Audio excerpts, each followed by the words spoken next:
يا أيها الذين آمنوا إذا نودي للصلاة من يوم الجمعة فاسعوا إلى ذكر الله.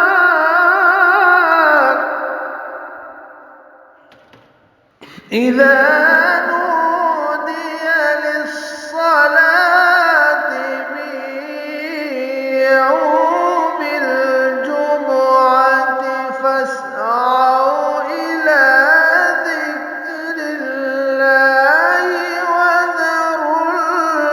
البيع. السلام علیکم ورحمۃ اللہ وبرکاتہ. معزز سامعین،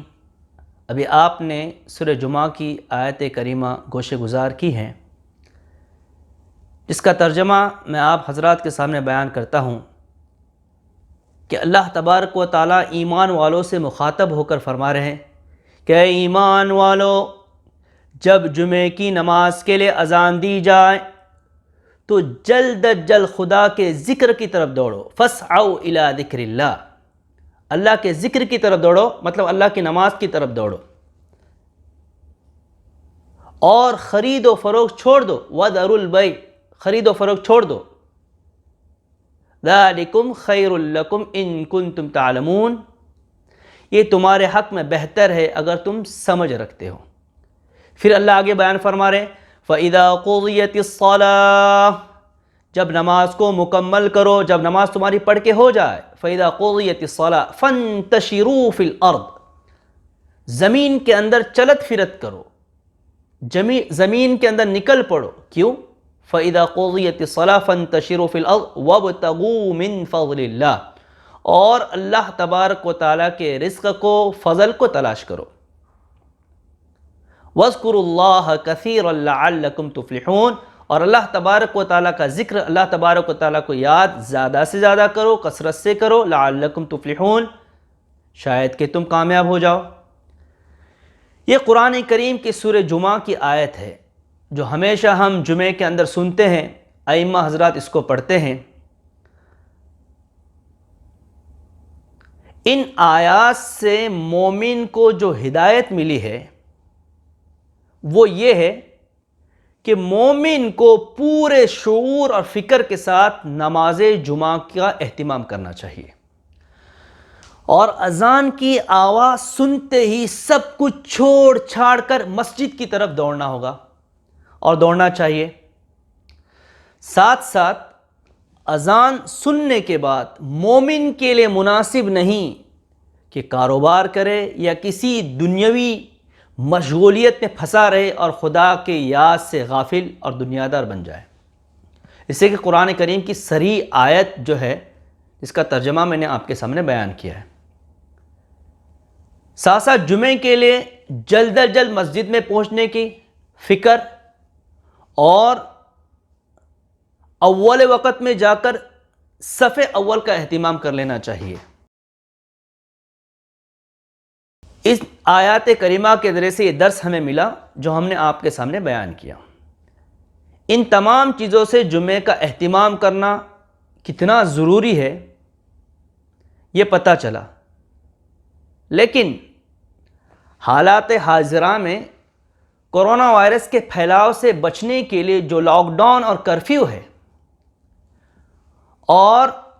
4 سے زائد افراد پر جمع ہونا ایک قانونی جرم قرار دیا گیا ہے. تو اس حالت میں جو روایتیں نبی کریم صلی اللہ علیہ وسلم سے مروی ہے کہ 3 جمعہ چھوڑنے پر وعید کی شکل ہے، جس میں دلوں پر مہر لگنے یا نفاق کی وعیدیں بھی شمار ہیں، تو ہم اپنے ایمان والے بھائیوں سے، مسلمان بھائیوں سے یہ بات کہہ رہے اور ان کو اطمینان دلاتے ہیں کہ ساری کی ساری روایات کے الفاظ اس طرح ہے جس میں بغیر عذر کے لکھا ہے یا ہے کہ کوئی بندہ سستی اور کاہلی کی وجہ سے 3 جمعہ کو چھوڑے تو اس کے دل پر اللہ تبارک و تعالی مہر لگا دیتے ہیں اور اس کا شمار منافقین میں شمار کرتے ہیں۔ مگر موجودہ حالت میں حکومت اور گورنمنٹ کی پابندی کی وجہ سے مجبوری ہے، لہٰذا یہ سخت وعیدیں ہم پر لاگو نہیں ہوتی۔ بس دعا فرمائیے کہ اللہ تبارک و تعالیٰ ان حالات کو سازگار کرے۔ واپس میں بتاتے چلوں کہ بڑے ہی کئی حضرات کی طرف سے سوال کیا گیا کہ ہم نے 3 جمعہ نہیں پڑھی اس لاک ڈاؤن کی وجہ سے، تو اب یہ جو وعیدیں ہیں روایات کے اندر، کہیں یہ وعیدیں ہم پر لاگو تو نہیں ہوگی؟ تو میں بتاتے چلوں یہ روایات کے اندر جو الفاظ ہے وہ یہ ہے کہ بغیر کسی عذر کے کوئی جمعہ چھوڑ آئے، 3 جمعہ چھوڑ آئے، یا سستی کاہلی کی وجہ سے اگر کوئی جمعہ چھوڑ آئے، 3 جمعہ لگاتار چھوڑ آئے، تو اس پر اللہ تبارک و تعالیٰ نے اس کے دل پر مہر لگانے کا یہ وعید بیان کی ہے نبی کریم صلی اللہ علیہ وسلم نے، یا کہ نبی کریم صلی اللہ علیہ وسلم نے اس کو منافقین میں شمار کیا ہے۔ لیکن اس حالت کے اندر یہ جو سچویشن کریٹ کی گئی ہے لاک ڈاؤن کی، یہ گورنمنٹ کی طرف سے، اس کی وجہ سے یہ ہم مجبور ہیں، ہم سستی اور کاہلی کی وجہ سے جمعہ نہیں چھوڑ پا رہے ہیں، لہٰذا اللہ تبارک و تعالی حالات کو جانتے ہیں، دل کو بھیدوں کو جانتے ہیں، یقیناً اللہ تبارک و تعالی ہمارے نیت کی وجہ سے ہم کو اس کا جمعے کا اجر عطا فرمائیں گے۔ ایک بات تو یہ ہوئی۔ دوسری بات میں آپ سے گوشہ گزار کروں، دوستو دیکھ لیجئے روایت میں آتا ہے جس کو ابو ہریرہ رضی اللہ عنہ نے بھی بیان فرمایا ہے کہ جس نے جمعے کے دن اچھی طرح غسل کیا اور سب سے پہلے مسجد میں چلا گیا، اچھی طرح غسل کیا، اس لیے سمجھ لیجئے کہ جمعے کا غسل کرنا یہ سنت ہے، بہت سارے جو غسل ہے وہ سنت ہے، جیسے عیدین کا غسل کرنا، بقرعید کا آپ غسل کر رہے ہو، عید الاضحیٰ کا، یا کہ عید الفطر کا غسل کر رہے ہو، کسوف کا یا خسوف کا مطلب سورج گرہن ہے یا چاند گرہن ہے، اس کا اگر غسل کر رہے ہو، یا ایک احرام کا غسل کر رہے ہو، احرام جب عمرے کے لیے آپ جا رہے ہو، حج کے لیے جا رہے ہو، اس وقت میں جو غسل کیا جا رہا ہے، تو یہ سارے، یا جمعہ کا غسل، تو یہ جو غسل ہے یہ سنت قرار دیے گئے ہیں۔ تو جو بھی بندہ جمعہ کا غسل کرے اور سب سے پہلے مسجد کے اندر جائیں تو اس کو 1 اونٹ اللہ کے راستے میں ذبح کرنے کا ثواب ملتا ہے۔ اب یہ کہ یہ بندہ دوسرے نمبر پہ گیا، اس سے پہلے کوئی بندہ جا چکا تھا، دوسرے نمبر پر گیا تو اللہ تبارک و تعالیٰ اس کو گائے یا بھینس اللہ کے راہ میں قربان کرنے کا ثواب عطا فرماتے ہیں۔ اب دوسرے نمبر پہ بھی کوئی جا چکا تھا تو تیسرے نمبر پہ اگر جا رہا ہے تو مینڈا یہ قربان کرنے کا ثواب ملتا ہے، یا کہ تیسرے نمبر پر بھی نہیں گیا تو چوتھے نمبر پر اگر جا رہا ہے تو انڈا اللہ تبارک و تعالیٰ کے راہ میں قربان کرنے کا ثواب ملتا ہے۔ اس کے بعد جب خطیب آتا ہے اور منبر میں خطبہ دینا شروع ہو جاتا ہے تو فرشتے وہ جو صحیفہ ہے اور رجسٹر جو ہے ثواب کا وہ بند کر دیتے ہیں۔ اس روایت سے پتہ چلا کہ اگر ہم کو یہ فضیلت حاصل کرنی ہے کہ اللہ کے راستے میں اونٹ ذبح کرے تو پہلی فرصت میں پہلے نمبر پہ مسجد کے اندر جمعے کے اندر جائے جتنا جلد ممکن ہو سکے، یا کہ دوسرے نمبر پہ گائے بھینس، یا کہ تیسرا مینڈا ہے، یا کہ انڈا، یہ فضیلت پانے کی ہم کوشش کرنا چاہیے۔ اب نبی کریم صلی اللہ علیہ وسلم کی روایت کے اندر ایک بات ملتی ہے کہ جمعے کے دن ایک ایسی مبارک ساعت، ایک ایسی مبارک گھڑی ہوتی ہے،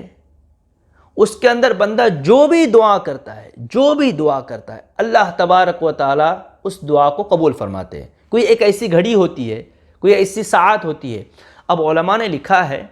کہ وہ کون سی ساعت ہے، وہ کون سی گھڑی ہے۔ بعضوں نے کہا ہے کہ جمعہ کا دن مکمل ہمیں عبادات میں گزرنا چاہیے، دعاؤں میں گزرنا چاہیے، یہ جو وقت ہے یہ مکمل دن ہو سکتا ہے، کہیں بھی کسی بھی وقت میں اللہ تعالیٰ دعا قبول کریں گے۔ ایک تو چیز یہ علماء نے لکھی ہے۔ دوسری چیز جو علماء نے لکھی ہے وہ یہ لکھی ہے کہ جب خطیب منبر پر چڑھ جائیں اور 2 خطبے کے درمیان میں جب بیٹھ جاتا ہے ایک مختصر سے وقفے کے لیے، اس وقت میں جو بھی دعا کی جاتی ہے اللہ تبارک و تعالیٰ اس کو قبول فرماتے ہیں۔ تو بندوں کو چاہیے، لوگوں کو چاہیے، مسلیان کو چاہیے کہ اس وقت میں جب خطیب 2 خطبوں کے درمیان میں بیٹھ جائیں تو اس وقت میں اللہ تبارک و تعالیٰ سے جو ضروری چیزیں ہیں وہ اللہ تبارک و تعالیٰ سے مانگے۔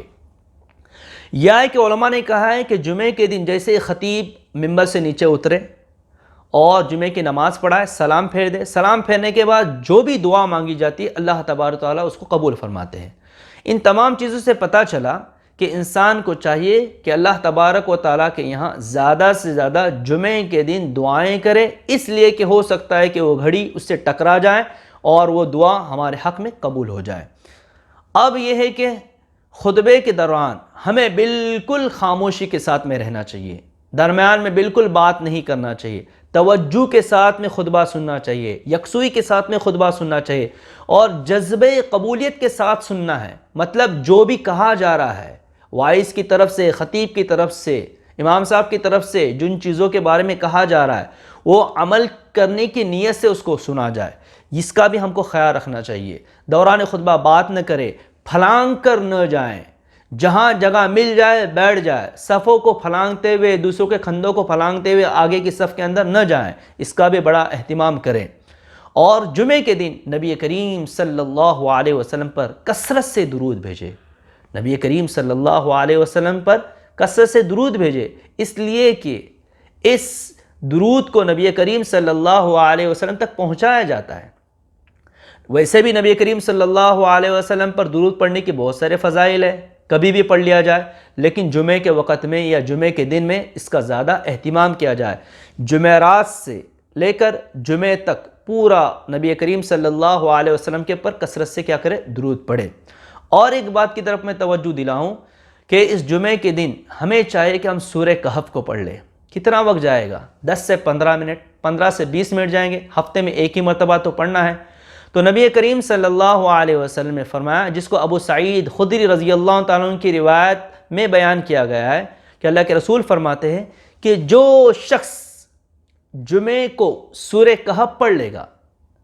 آپ 15 پارے کے اندر جائیے، وہاں سے شروع ہو جائے گی اور 16 پارے کے شروع میں 2-3 رکوع ہونے کے بعد میں ختم ہو جائے گی۔ مختصر سی ہے، چھوٹی سی ہے، ہفتے میں ایک ہی مرتبہ پڑھنا ہے۔ کہ اللہ کے رسول صلی اللہ علیہ وسلم نے فرمایا کہ جو شخص جمعے کو سورہ کہف پڑھے گا، اللہ تبارک و تعالیٰ اس کے لیے دونوں جمعہ کے درمیان میں ایک نور عطا فرمائیں گے جو دونوں جمعے کے درمیان میں چمکتا رہے گا۔ کیا ہوگا؟ چمکتا رہے گا۔ جو شخص جمعے کو سورہ کہف پڑھے گا تو اس کے لیے دونوں جمعے کے درمیان ایک نور ہوگا جو چمکتا رہے گا۔ تو ہم سب چاہتے ہیں کہ وہ نور ہمیں حاصل ہو جائے جو چمکنے والا ہو، اور اس چمک کے اندر، اس نور کے اندر ہم جنت والا راستہ پہنچے، یہ ہم سب کی فکر ہونا چاہیے۔ اللہ تبارک و تعالیٰ یہ آداب جو بیان کیے جمعے کے، ان آداب پر عمل کرنے کی توفیق نصیب فرمائے۔ جزاکم اللہ خیرہ۔ اخیر میں آپ سے درخواست ہے کہ ہمارا جو چینل ہے اس کو بھی سبسکرائب کرنے کی کوشش کرتے رہیں اور دوسروں تک پہنچانے کی بھی کوشش کریں، تاکہ جب بھی کوئی نیا ویڈیو آ جائے اس دین کو لے کر، اسلام کو لے کر، یا کہ کوئی علم کی بات کو لے کر آ جائے تو آپ تک بھی آسانی کے ساتھ میں پہنچیں اور دوسروں تک پہنچائے۔ اور نبی کریم صلی اللہ علیہ وسلم کی روایت ہے کہ بلغوا عنی ولو آیہ، پہنچاؤ اگرچہ ایک بات ہی تم کو معلوم کیوں نہ ہو، لہٰذا کم سے کم یہ باتیں آپ تک پہنچ رہی ہے تو ان باتوں کو دوسروں تک پہنچانے کے لیے آپ ترغیب دے، ہماری باتوں کو دوسروں تک پہنچائے اور ہمارے ویڈیوز کو دوسروں کے ساتھ میں شیئر بھی کرے۔ جزاکم اللہ خیرہ، احسن الجزا، خیرن کثیرن کثیرہ۔